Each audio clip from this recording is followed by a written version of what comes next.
Hey everyone, it's Jennifer here for Photopassed. I've got Mark Kendall from the one and only Great White on the phone with me tonight. How you doing? I'm doing good. Thanks, Jennifer.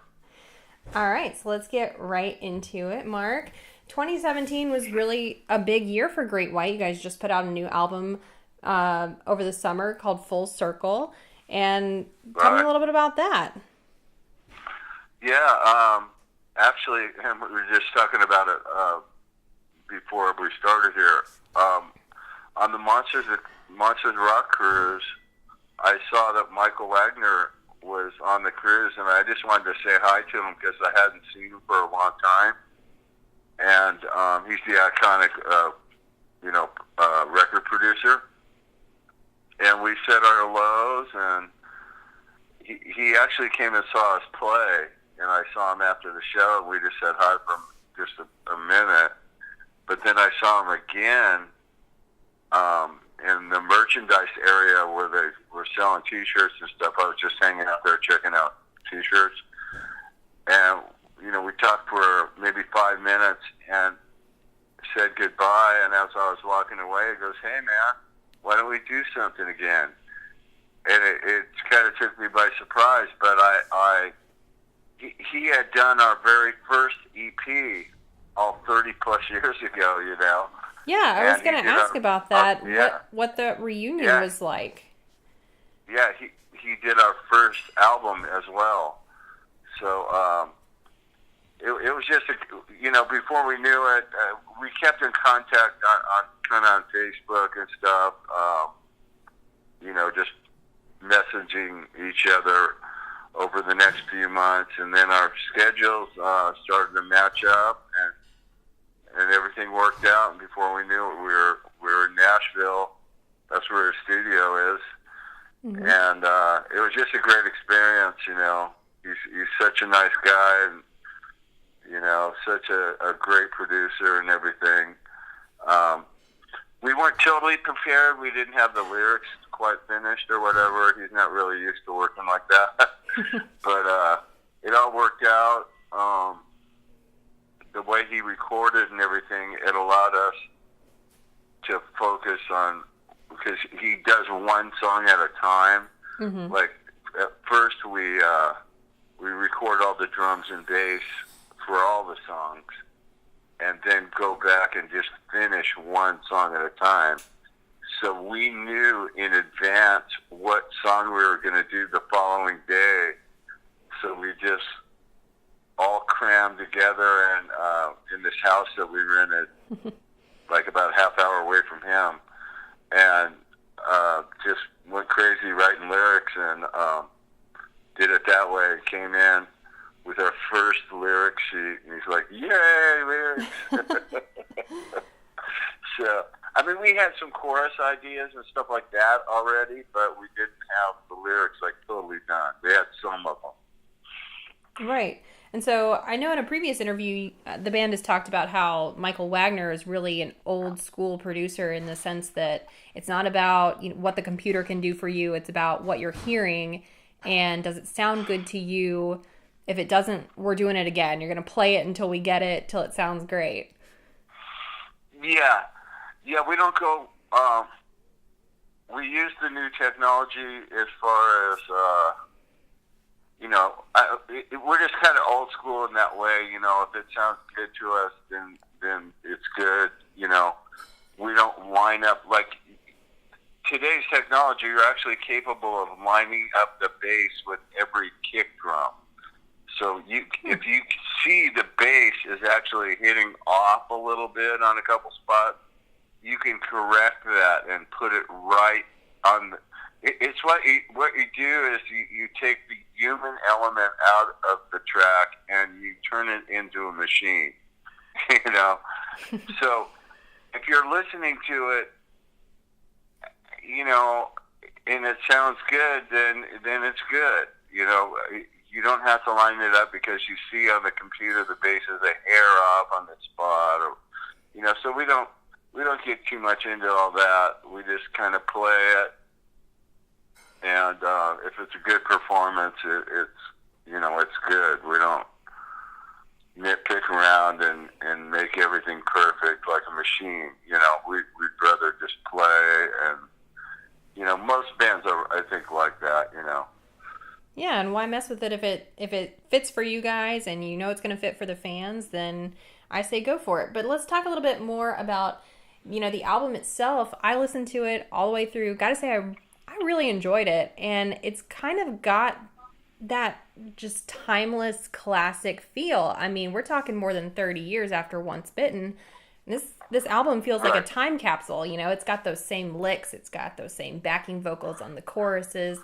This is really classic Great White. So how do you kind of balance keeping your classic sound, your classic feel with, writing new things as a songwriter?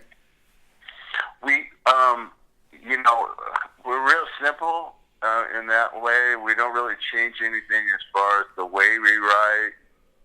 We still get together and jam, and the best stuff makes it. I mean, we don't have any preconceived ideas what we're going to do as far as what type of record do you want to make, and we don't think that deep. we just get together and go, like, what do you got? Or I'll ask Michael Artie, what do you got, man? You got anything good? Let's hear an idea or something. We play each other our ideas and go, oh man, I really like that. Let's work on that. You know what I mean? And then basically the best songs make the record. So that's just the way we do it. I mean, so we're just old school. So that's why we have a sound. So instead of like emailing each other our parts and putting it together that way, we get together in a room and play together. That's what makes our band sound the way it does. When we play together, it makes the sound, All right. And so when we write songs, we haven't really changed anything. The only thing that's changed with me, instead of using micro cassettes like I used to, I use my phone for my ideas. Yeah. It's got that little memo recording thing.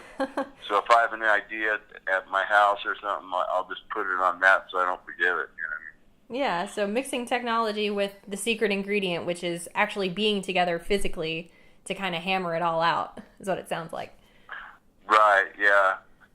That's part of I know the whole world's changed, and there's so much technology and everything that you can use where you don't even have to leave your house. But like I said, we're just old school. We believe in the human element, getting together, seeing each other, and playing. That's when we usually sound the best, when we're in a room playing together. So, we don't change. All right. And it sounds like there was a lot of diversity on the album. I mean, here we've got songs about, being a rock star, like Big Time, and then there's a ballad, there's some bluesier tunes, which I think is really your forte as a guitar player. I think your bandmates would agree with that. And, there's a lot to be had on the album in terms of diversity. So how does that come about? Is that organic, or do you sit down and think, okay, we want to mix it up? Once again, it just turned out that way. We didn't pre-plan anything. We just, came with probably about, I think we maybe had 15 ideas or so. Mm-hmm. We just took the best ones, and those are the ones that we worked on, and it just, it turned out to have the diversity, but it wasn't anything by design. We just I came up with I think an idea for that ballad, Let Me In. Mm-hmm. And each of us just had ideas, and even some of the ideas I had were changed a little bit, from input from other guys. Well, why don't we try this? Why don't we try that? You know what I mean? Yeah. So again, it was very much a group effort by everybody. We all had input on it. Excellent. All right, so we've established 2017 was obviously a great year for Great White, and now 2018, you're taking the show on the road. So we've got a show coming up in Biloxi. We talked a little bit about the Monsters of Rock cruise. So just a lot coming up in terms of actual tour dates for you guys. Is that exciting? Yeah, it's real exciting. We have a lot of shows coming in daily, and so we're looking into a few tours to where we actually go out for 5 or 6 weeks. Mm-hmm. So I can't really talk about that yet too much, but if something happens, I don't want to jinx it. but we wouldn't want to do that. Can maybe look for us to be on, a real tour to where we take a bus out for a few weeks. So that's in the, so there's a lot of exciting things. We're going over to Europe and playing some festivals over there, which we had a lot of fun doing that last year. Oh, I bet. We went over to Norway. We played in London at kind of a theater, not really a theater. I don't know how to explain this place. It was just, it was like very old, I don't know. It was like it looked like a theater from outside, but it was more like it looked like it used to be a place where they store wine or something. I don't know, man. It was awesome though. Everything was all hand carved wood. The place had some legendary value. It was God, I can't even remember the name of the venue right now, but it was right in London. That was really awesome. It was a lot of fun. Yeah, sounds like a lot of fun. We played with that bass player from the Dead Daisies. I don't know if you've heard of that. Oh, Marco Mendoza, yeah. Yeah, Mendoza. Yeah, we played with him in great London. Guy. And we really, he is a great guy. And, we hung out, and he really dug the show and everything. We even talked about maybe doing some shows together. But, so that was cool. And then we played that Rockingham Festival in Nottingham with Loverboy and a few other bands that were awesome. I just never heard of any of them. I guess they're all kind of from Europe. Everybody was going crazy for these bands, and they sounded great. They were kind of had the old school sound, kind of 80s type stuff, but very, very good bands. Excellent. And let's see. It's just, we're just plugging along. You'll have to keep me posted on future U.S. tour dates, because we want to know about them here on Photopassed. I'm sorry? Said you're going to have to keep us here at Photopassed up to date on all your new tour dates, because we want to know about them. Oh, absolutely. Absolutely, Jennifer. I will keep you updated. And it's a lot different than the old days. We would book an entire tour, and, it'd be like 100 shows or something, But these days it's a little bit different because we fly in and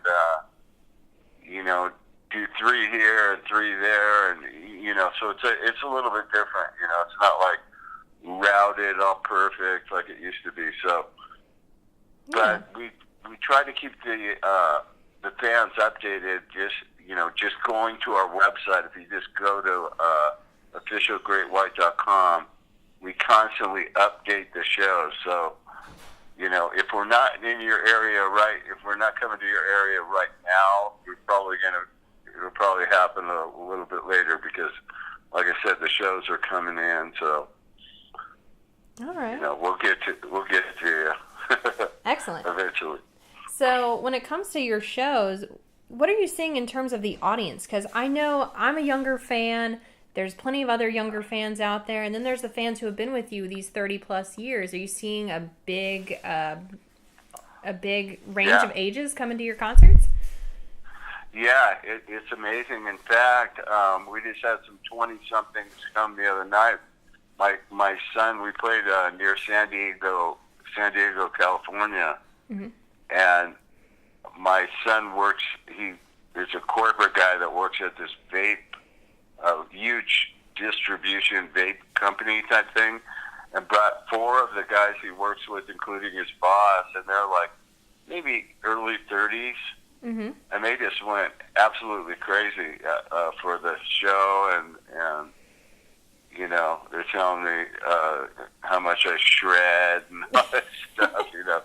It's always a great compliment. Yeah. So there's definitely different generations. We see a lot more of that now. Yeah. And, you know, it's a case of us, you know, not being so corny like with our parents, you know. With our parents, you know, our stuff was so far removed what we were into, you know, what they were listening to, that, you know, you couldn't relate at all. You know, because they're listening to, you know, more of the old classic singers like Frank Sinatra or you know, which is great in his own right, but it isn't exactly what you call rock, you know. Yeah. Where our stuff, even if they're into, you know, death metal or whatever, we're not so foreign they can't even relate to it. Get me? Yeah, So I think a good party tune is a good party tune, and Great White's got some great party tunes, so I think that's where it's at. Yeah. So, you know, we've talked about a little bit, it's been more than 30 years now since Once Bitten, Twice Shy. I think that's, you know, arguably your most iconic album, arguably your most iconic song. You know, do the people come out craving that song, and do you give it to them? Yeah, you know, we're totally grateful for all the hits, you know, that we've had over the years or whatever. So, you know, we play all the big songs for the most part, and, you know, people seem to enjoy that. We love, you know, still love playing everything. And so, yeah, you know, it's a different audience every night. So I'm not tired of it yet. You know, we like to keep coming with new stuff as well, so, you know, keep it fresh for us, but I still like to. And, you know, we have little, it's not like we play the song pretty much like the album, but we extend parts, you know, kind of bring the crowd into the show and do things like that, and that keeps it more exciting for us as well. So, you know, we add little intros and different endings and stuff like that. So, yeah, it's still a lot of fun. I maybe people out there in other bands, they might get burned out on playing their songs. I think the reason we don't is because we're constantly coming up with new albums, and you know what I mean? So that keeps us motivated. And like I said, you know, we'll add little things and little jams and, you know, kind of bring the audience into the show more. Yeah. So that's fun too. We do whatever we can to eliminate going through the motions. You know, we really try to enjoy ourselves, and we do. You know, we have a blast. We love to meet the fans, and you know, we really look forward to playing. We still love to go out and play. So. Yeah, well, it sounds like everybody leaves happy. You guys get to do what you love and put a new spin on it every time, and it sounds like the fans get exactly what they want too. Yeah, you know, and you know, we switch it around. We have, you know, 14 albums, so you know, it's easy to take this song out and grab that one or whatever. So there's plenty. Always great to have plenty of material. Well, Mark Kendall from Great White, it has been excellent talking to you. Hope you rock out. Have a great time in Biloxi and on the Monsters of Rock cruise. Thanks so much for chatting with me. Thank you, Jennifer. Look forward to the next one. Yep, look forward to meeting you again. I know it's going to happen one day. Okay, sounds good.